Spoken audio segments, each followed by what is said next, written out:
नमस्तस्मै गणेशाय सर्वविघ्नविनाशिने कार्यारम्भेषु सर्वेषु पूज्यते यः सुरैरपि श्रीमन्महागणपते कवचस्य ऋषि शिवः गणपतिर्देवता च गायत्री छन्दः एव च धर्मार्थकाममोक्षेषु विनियोगः प्रकीर्तितः शक्ति स्वाहा ग्लैं बीजं विनियोगस्य कीर्तितः।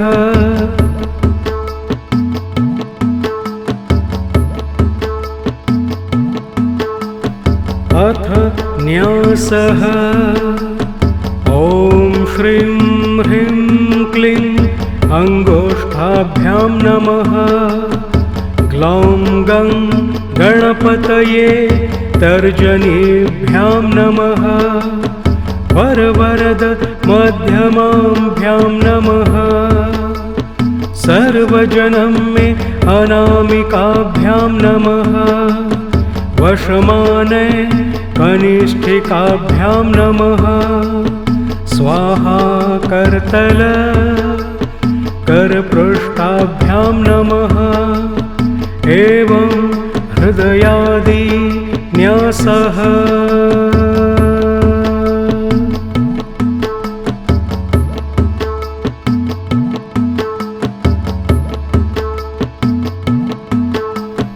ध्यानं हस्तेन्द्राननमिञ्चुडमरुणच्छायं त्रिनेत्रं रसा दाश्लिष्टं प्रियया सम्पत्करया स्वाङ्कस्थया सन्ततं बीजापुरगदाधनुस्त्रिशिखयुक चक्राब्जपाशोत्पल व्रीह्यग्रस्वविषाणरत्नकलशान् हस्तैर्वहन्तं भजे।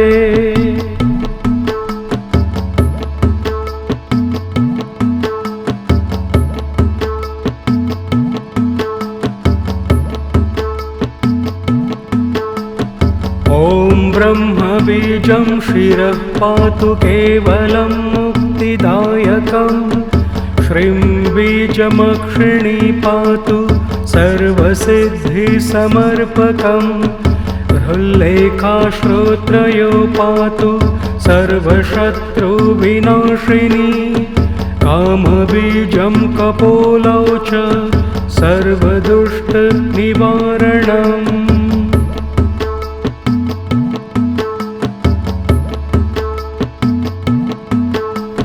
ग्लौं गं च गणपतये वाचं पातु विनायकः।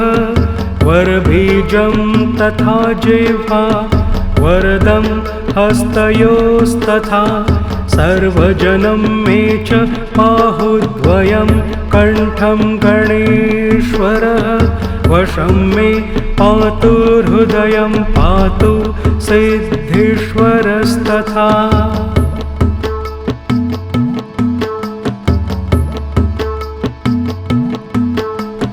नाभिमानय मे पातु सर्वसिद्धि विनायकः। जङ्घोर्युगुल्फयो स्वाहा सर्वाङ्गं विघ्ननायकः। गणपतिस्त्वग्रतः पातु गणेश पृष्ठतस्तथा। दक्षिणे सिद्धिदः पातु वामे विश्वार्तिहारकः।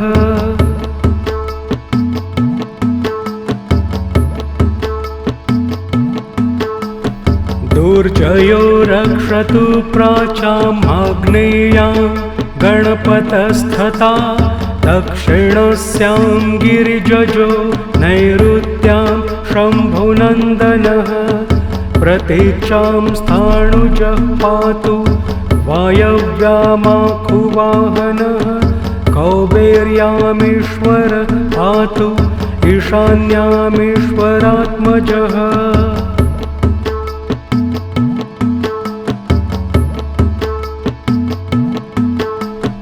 अधो गणपति पातु ऊर्ध्वं पातु विनायकः एताभ्यो दशदिग्भ्यस्तु पातु नित्यं गणेश्वरः एतिदं कथितं देवी ब्रह्मविद्याकलेवरं त्रैलोक्यमोहनं नाम कवचं ब्रह्मरूपकम्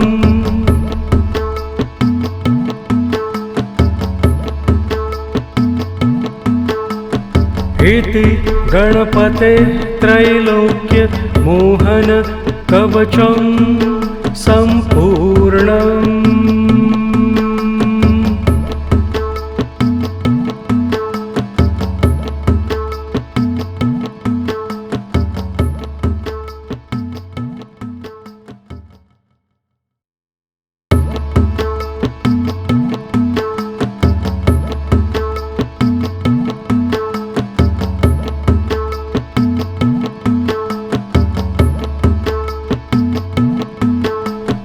नमस्तस्मै गणेशाय सर्वविघ्नविनाशिने कार्यारम्भेषु सर्वेषु पूज्यते यः सुरैरपि श्रीमन्महागणपते कवचस्य ऋषि शिवः गणपतिर्देवता च गायत्री छन्दः एव च धर्मार्थकाममोक्षेषु विनियोगः प्रकीर्तितः शक्ति स्वाहा ग्लैं बीजं विनियोगस्य कीर्तितः।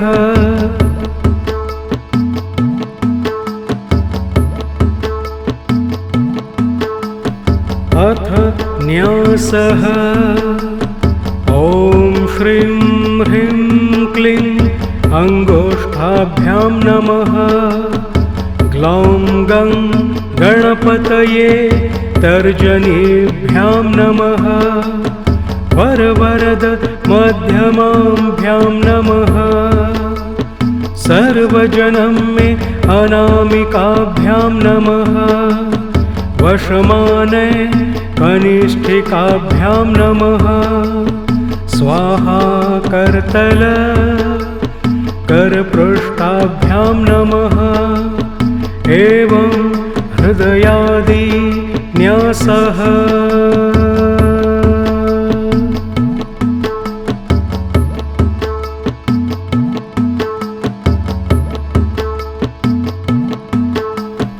ध्यानं हस्तेन्द्राननमिञ्चुडमरुणच्छायं त्रिनेत्रं रसा दाश्लिष्टं प्रियया सम्पत्करया स्वाङ्कस्थया सन्ततं बीजापुरगदाधनुश्रीशिखयुक चक्राब्जपाशोत्पल व्रीहग्रस्वविषाणरत्नकलशान् हस्तैर्वहन्तं भजे।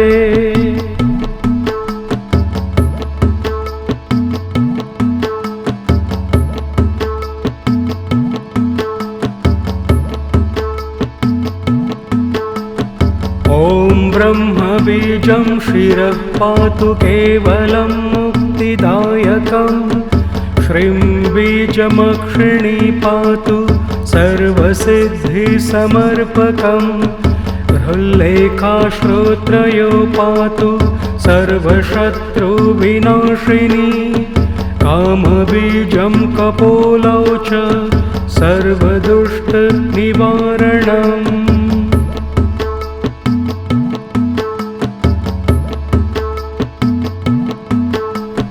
ग्लौं गं च गणपतये वाचं पातु विनायकः वरबीजं तथा जिह्वा वरदं हस्तयोस्तथा सर्वजनं मे च बाहुद्वयं कण्ठं गणेश्वरः वशं मे पातु हृदयं पातु सिद्धेश्वरस्तथा।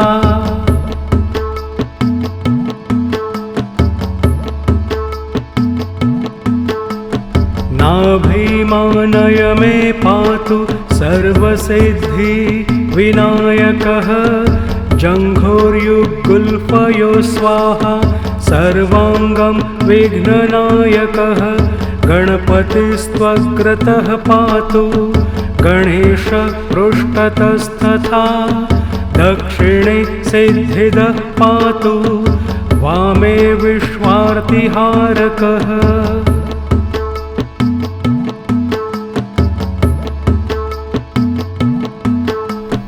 दुर्जयो रक्षतु प्राचामाग्नेयां गणपतस्तथा दक्षिणस्यां गिरिजजो नैऋत्यां शम्भुनन्दनः प्रतीचां स्थाणुजः पातु वायव्यामाखुवाहनः कौबेर्यामीश्वर पातु ईशान्यामीश्वरात्मजः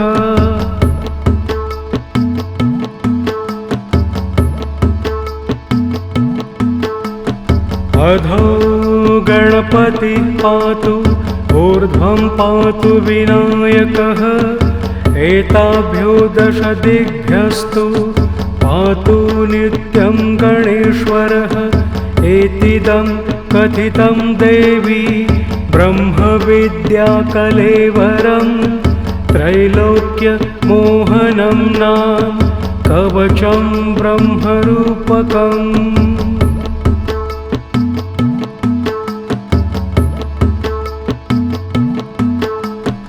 इति गणपते त्रैलोक्य मोहन कवचं सम्पूर्णम्।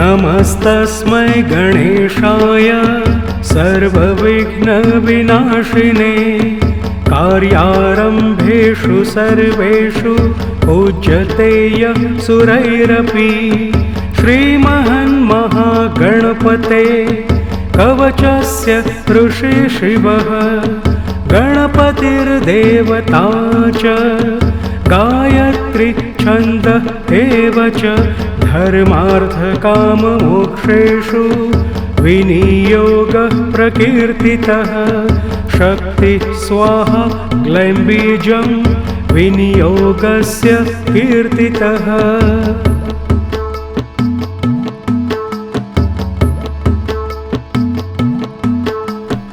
अथ न्यासः ॐ श्रीं ह्रीं क्लीं अङ्गोष्ठाभ्यां नमः ग्लौं गं गणपतये तर्जनीभ्यां नमः वरवरद मध्यमाभ्यां नमः सर्वजनं मे अनामिकाभ्यां नमः वशमाने कनिष्ठिकाभ्यां नमः स्वाहा करतल करपृष्ठाभ्यां नमः एवं हृदयादि न्यासः।